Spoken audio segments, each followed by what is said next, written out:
Before diving into this incredible story, consider subscribing to the channel and hitting the bell. Every story here has something to say, and you won't want to miss a single one. Derek Johnson walked into the terminal at Chicago's O'Hare International Airport with the poise of a man accustomed to walking in places where decisions change the course of the world. His fine wool jacket fell impeccably over his broad shoulders. His Italian leather shoes gleamed discreetly under the concourse lights, and his smartwatch, designed by his own company, displayed the exact countdown to boarding time. He carried with him the sober elegance of men who have nothing left to prove, only to do. At 45, Derek was the very embodiment of the American dream. The son of a mechanic and a schoolteacher from the south side of Chicago, he had founded Johnson Innovations in his garage 20 years earlier with an old tablet, a vision, and an unquenchable thirst for excellence. Today, he ran one of the country's most respected clean tech companies. His standalone solar power systems were already installed in several African countries, and he was about to sign a partnership with the New York government to equip an entire industrial zone with green energy.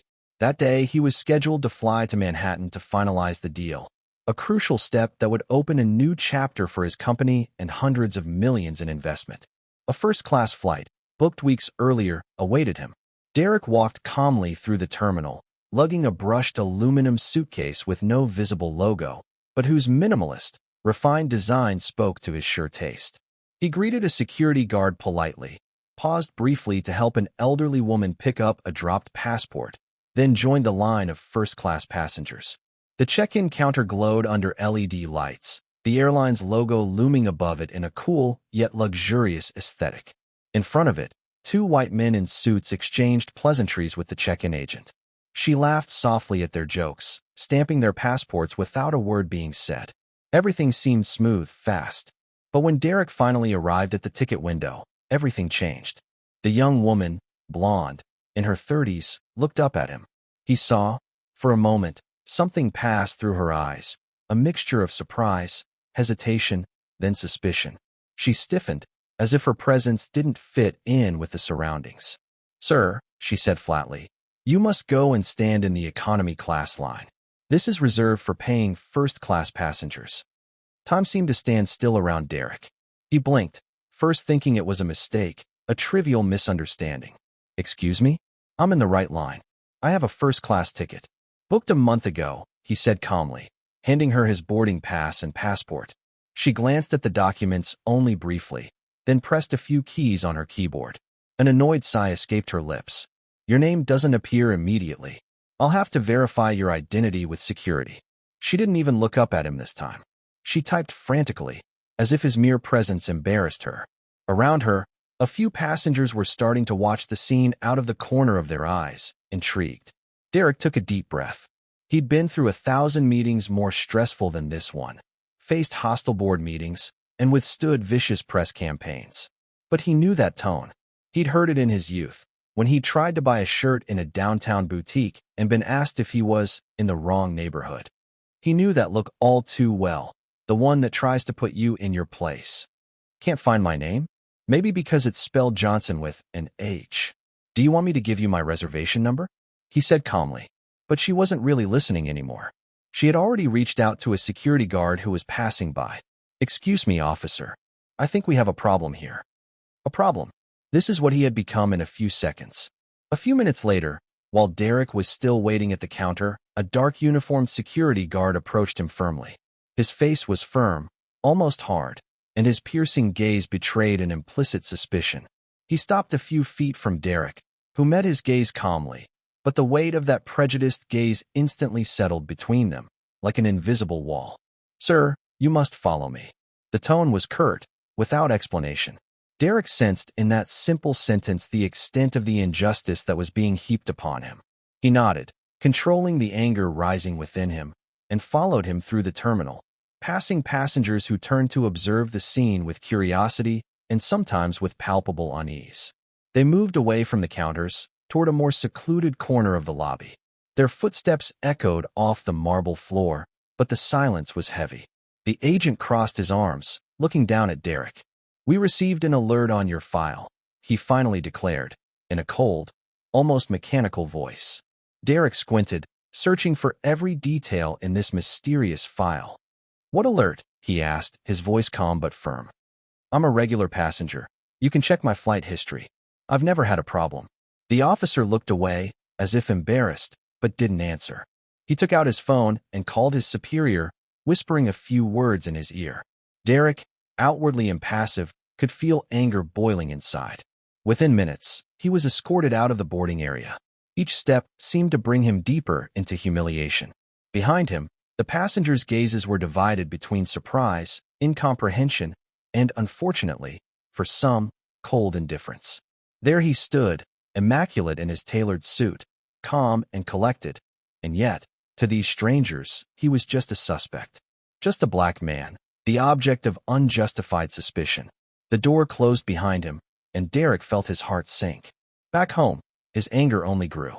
Humiliated and hurt, he sat down at his desk and drafted an email to the airline's customer service department, demanding clear explanations, compensation, and, above all, an acknowledgement of this injustice. But the response was a blow, an automatic, cold message, devoid of any empathy. "We cannot be held responsible for the decisions of our officers. Please contact your local police for any complaints." Derek stood up, panting, and dialed the police. But despite his call, no officer showed up. The administration seemed intent on covering up the case, as if admitting the truth would risk the collapse of an overly entrenched system. In this complicit silence, Derek understood that he could only count on himself to make his voice heard. Derek knew that remaining silent would only make things worse. The wound was too deep, the injustice too glaring. He pulled his phone from his inside jacket pocket and pressed the name that had been an anchor to him, a lifelong ally, Angela Davis. Angela was more than a friend. A communications director at a prestigious civil rights law firm, she was renowned for her tireless commitment to fighting racial discrimination. She had helped Derek organize awareness campaigns for Johnson Innovations in the past, and he knew that with her by his side, he could turn the tide. He took a deep breath, his thumb trembling slightly, then pressed call. "Angela, it's Derek." Her voice betrayed fatigue mixed with suppressed anger. "I just had a degrading experience at the airport. They denied me boarding, plain and simple, because I'm black. They humiliated me in front of everyone." At the end of the line, the silence of a few seconds gave way to a calm, collected, but determined voice. "Derek, I'm sorry you had to go through this. But you know it must not go unpunished. We will mobilize immediately. I will gather our team and prepare a legal, media, and public action. You are not alone." Derek's heart sank with emotion. He needed this support more than ever. But he also knew that justice alone wouldn't be enough to force such a powerful airline to bend. He had to hit where it hurt, the wallet and the reputation. Derek looked at his address book again. His fingers slid over the name of Marcus Reed, an influential billionaire, a discreet philanthropist, but above all a member of the board of directors of the airline in question. He pressed call with new resolve. At the end of the line, a deep, calm voice answered. "Marcus Reed, hello." "Marcus, it's Derek." He was careful to remain polite, but firm. "I was denied boarding today, for no good reason, simply because of my skin color. You know better than anyone that this kind of scandal can sink an airline." A silence fell, heavy with innuendo. "I know you have clout in this company." Derek continued, his tone hardening. "I strongly advise you to act quickly, or I will launch a global media campaign that will leave this company with no chance." Marcus hesitated. He understood the gravity of the threat. His reputation was also at stake. After a moment, he replied, "Derek, I'll see what I can do. This is not acceptable. I'll keep you posted." The next day, like a storm about to break, Angela and her team launched the campaign. Social media was ablaze with hashtags #JusticeForDerek and #StopRacism in Airlines. Thousands of messages, videos, and testimonies poured in. Derek, at a press conference held in an auditorium, detailed the humiliation he had suffered, his anger, and his hope that this affair would serve as a lever for change. International media picked up the story, denouncing the incident as a symbol of the systemic discrimination still present in sectors that are supposed to embody service and excellence. The airline, caught in the media storm, saw its bookings drop drastically within days. Business partners began to pull out, fearing they would be associated with a tarnished brand. Faced with this intense pressure, the the board of directors met urgently. Despite the dogged efforts of Marcus Reed and a few influential board members to hush up the affair, the media storm only grew. Marcus tried to arrange controlled interviews, issue hollow press releases, and even hire public relations firms to improve the company's image, but the damage was done. Soon, investigative journalists got their hands on internal documents and damning testimonies. Independent investigations were launched, revealing the existence of a system of institutionalized discrimination. Dozens of employees openly denounced daily practices of racial profiling, implicit instructions given to security agents and reception staff to refuse or excessively screen black passengers. The public's reaction was immediate and uncompromising. Calls for a boycott multiplied across all platforms. Financial partners, anxious to preserve their own image, began to withdraw. The major banks that financed the airline reevaluated their investments, withdrawing hundreds of millions of dollars. The stock price collapsed within days, plunging the company into a major financial crisis. Within the company itself, tensions rose. Employees found themselves held hostage, torn between the fear of losing their jobs and the desire to see those responsible brought to justice. Union movements formed, demanding guarantees for employees. But the axe fell quickly. Unable to weather the storm, the airline announced its bankruptcy.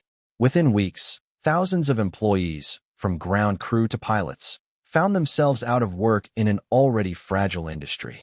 The announcement sent shock waves through the entire airline industry. For Derek Johnson, this victory wasn't simply personal.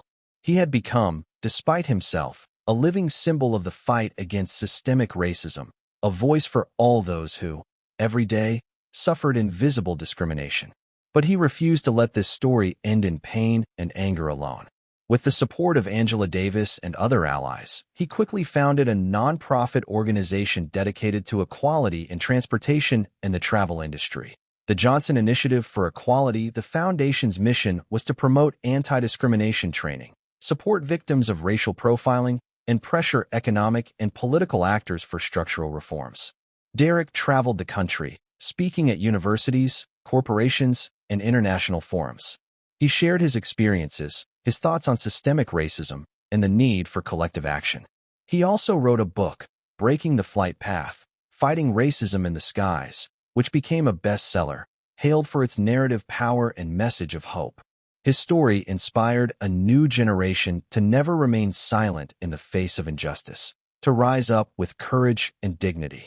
Derek had transformed from a victimized CEO into a leader of change, a beacon of light in the fight for equality and social justice.